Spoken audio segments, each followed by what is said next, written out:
Okay, here we have a variety of problems dealing with refraction and asking which way will various rays bend going from different mediums. So for example here, uh, I'm going from this medium and then it bends away from the normal. And so that tells us that the light, when it enters N2, is actually traveling faster. If we think about this marching band analogy, so if it's traveling faster, that means that N2 is less than N1. And so based on this, we can likewise look at the relationship between N2 and N3. And then also we can look at the relationship between N1 and N3. Like if we were to put N1 here and N3 here, I would get a ray that would look like this and then look like this. So it bends then towards the normal, going from N1 to N3. That is, I can just remove this N2 altogether, and I'll still get the same relationship going from N1 to N3 like that. And then you can take these inequalities and figure out which of these is the appropriate answer.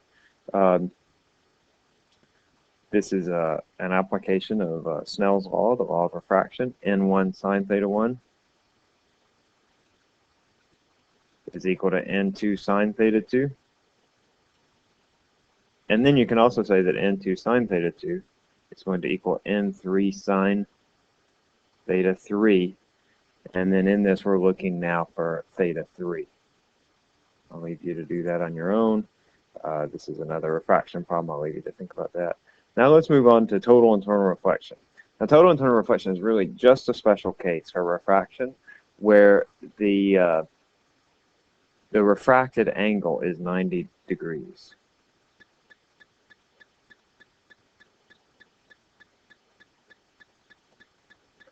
And the incident angle for this case, that is when theta 2 equals 90 degrees, and this incident angle is called the critical angle.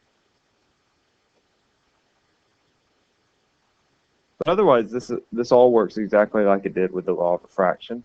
And even it's a little simpler because that theta 2 is equal to 90 degrees, and the sine of 90 degrees, of course, is 1. So here I have my incident angle, and if theta 1 is the critical angle, then I'm going to have theta 2 equal to 90 degrees. And then we can say N1 sine theta 1 is equal to N2 sine of 90 degrees. All right. Now, in order for this to happen, if we think about our marching band analogy, I have these wave fronts. This side will travel faster. Looking at this side over here, it's going to be traveling faster in order to move over in this direction. That means that if this is N1 and this is N2, that N2 must be less than N1. So in order for total internal reflection to occur, you have to be moving from a high index of refraction to a low index of refraction. And if you're moving from a low index to a high index, it won't move in the right direction, right? So if I was moving instead from air to glass, I would have a ray that would come along this way. And instead of going over here for total internal reflection, it's actually going to bend towards the normal. So you'll never get total internal reflection in a case like this. It always has to be moving from high to low. That is, N2 has to be less than N1.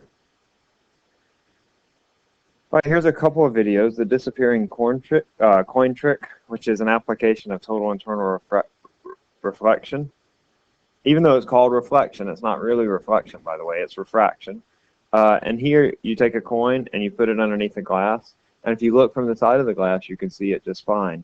But then as you pour water into the glass, the light from the coin, whereas normally it would come out and then go out of the glass where you could see, it's actually it experiences total internal reflection. So the light never actually leaves the sides of the glass. So it's kind of a fun little trick. And then fiber optic cables occur.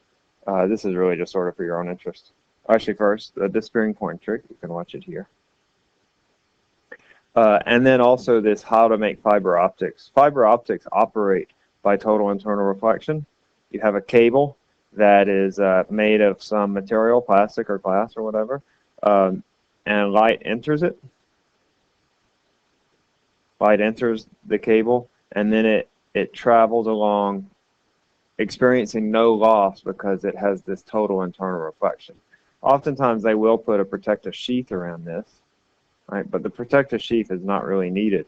The reason that it does this is because, well, it's like the glass and air, that it is a high index material inside of a low index material. And that allows for total internal reflection. So you can watch this video. It's just sort of how they make fiber optics. It's fairly interesting. Fiber optics are very important, of course, in communications.